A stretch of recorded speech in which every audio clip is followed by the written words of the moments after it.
À Cottingley, près de Bradford en Angleterre durant l'été 1917, deux cousines, Elsie Wright et Frances Griffiths, effectuèrent une série de 5 photographies les montrant en compagnie de créatures du petit peuple, de petits êtres humanoïdes issus des mythologies et du folklore celtique et nordique. L'authenticité des clichés en question donnèrent lieu à l'un des premiers débats médiatiques du XXe siècle.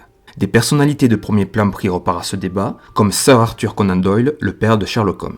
Quelques-unes de ces petites créatures photographiées étaient de minuscules femmes ailées, des fées.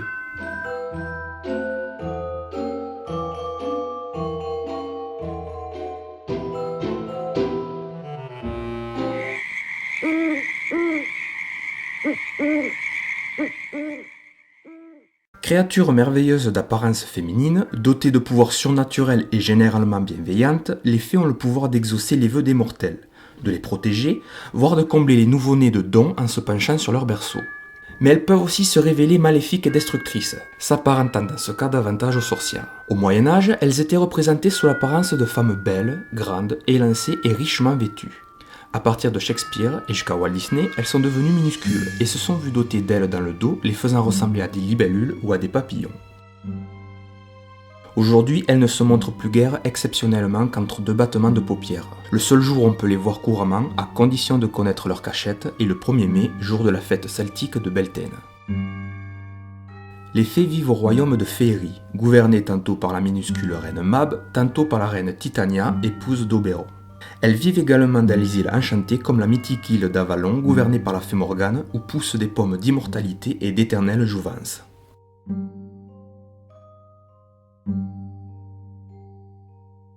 Pour les Gréco-romains, les fées descendent des moires grecques et des parques romaines, c'est pourquoi elles vont généralement par 3. Dans l'imaginaire celtique, les fées sont les descendantes des druidesses chargées jadis des cultes. Comme ces antiques prêtresses, les fées sont souvent représentées vêtues de blanc et coiffées d'une couronne. De druidesses, elles sont devenues des divinités de la nature et notamment de la forêt. Elles ont pour demeure des antres obscurs dans le plus profond des forêts. Elles se montrent quelquefois, parlent à ceux qui les consultent et s'évanouissent subitement.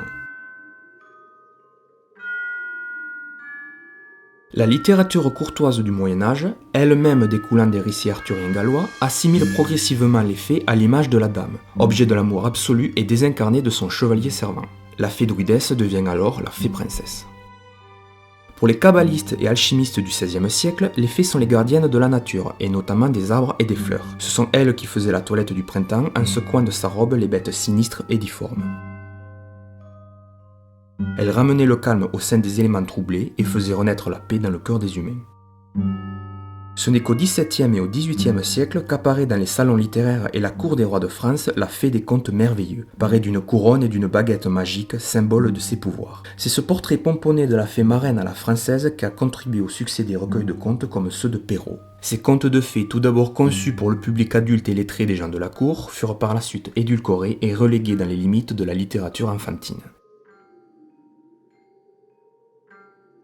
Les fées vont généralement par 3, comme jadis les fileuses du destin, moires grecques, parques latines ou nornes nordiques, dont chacune avait une fonction précise. La première nouait le fil de la vie des mortels en présidant à leur naissance, la deuxième le dévidait en intervenant dans le destin des hommes, la troisième enfin le rompait en annonçant aux hommes leur mort prochaine avant de les accompagner dans l'au-delà, au séjour de l'éternelle jeunesse.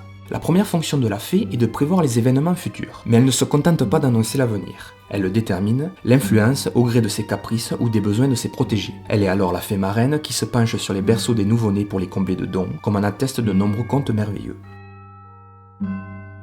La fée est également magicienne. Elle s'intéresse au sort des hommes en accomplissant à leur profit, et parfois à leur désavantage, 1000 prodiges et actions surnaturelles. La fée enfin a pour rôle d'annoncer la mort des hommes et de les accompagner dans leur trépas. C'est la mauvaise fée, ou la fée oubliée des contes merveilleux, comme celle qui prédit à la belle au bois dormant qu'elle se piquera le doigt à une quenouille à l'âge de 16 ans et se trouvera plongée dans un profond sommeil, pareil à la mort. C'est également Morgane, la reine de l'île enchantée d'Avalon symbolisant le paradis chez les Celtes, qui recueille le roi Arthur mortellement blessé pour le soigner en lui faisant goûter aux pommes d'éternelle jouvence. C'est enfin la belle dame sans merci de Keats, fée fatale qui séduit un paladin de passage dans une vallée sauvage. Mais lorsqu'il lui tend ses lèvres, la dame lui aspire sa vie et son âme en un baiser de mort.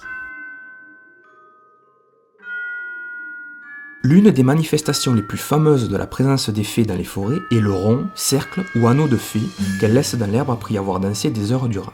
Pénétrer à l'intérieur d'un cercle de fées peut s'avérer périlleux, car celui qui s'y risque est emporté dans une danse qui l'obligera à tourner jusqu'à l'épuisement total, voire la mort. On dit aussi que l'écoulement du temps en féerie est différent du temps humain. La danse aura semblé durer quelques minutes à peine, mais en réalité elle aura duré plusieurs jours, voire plusieurs années ou plusieurs siècles.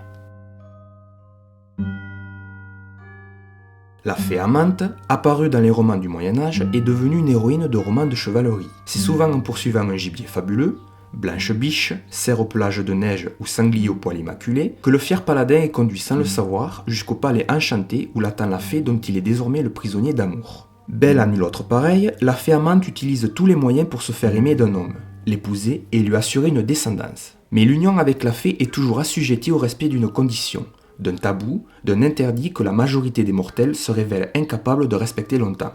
S'ils le transgressent, ne serait-ce qu'une fois, leur féerique épouse les quitte à jamais, amenant avec elle ses enfants jusqu'au lointain pays de féerie.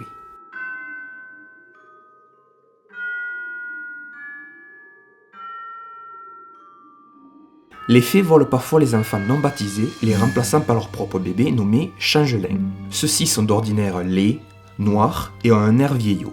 Pour se débarrasser du changelin, il faut l'obliger à parler et à avouer son âge. Toujours respectable, car les enfants des fées naissent vieux. Pour cela, il suffit généralement de jouer sur l'effet de surprise, en lui présentant un spectacle incongru, comme celui de brasser la bière avec des coquilles d'œufs, ou d'entourer son berceau avec une multitude de pots, potées, assiettes, écuelles ou autres récipients débordant d'un liquide bouillonnant. Le changelin s'écrie alors « J'ai plus de 100 et 100 ans. J'ai vu le gland avant le chêne, l'œuf avant la poule, mais je n'ai jamais vu tant de petits pots bouillants. » Ces mots à peine prononcés, le changelin s'envole par la cheminée dans un grand ricanement, tandis que l'enfant humain reprend normalement sa place dans le berceau. Voilà, c'est fini pour aujourd'hui. J'espère que cette vidéo vous a plu. Si c'est le cas, n'hésitez pas à mettre un petit pouce bleu, ça fait toujours plaisir. N'hésitez pas à me suivre sur Facebook, la page est très active, à me suivre sur Twitter, et surtout abonnez-vous à la chaîne pour ne pas manquer les prochaines vidéos.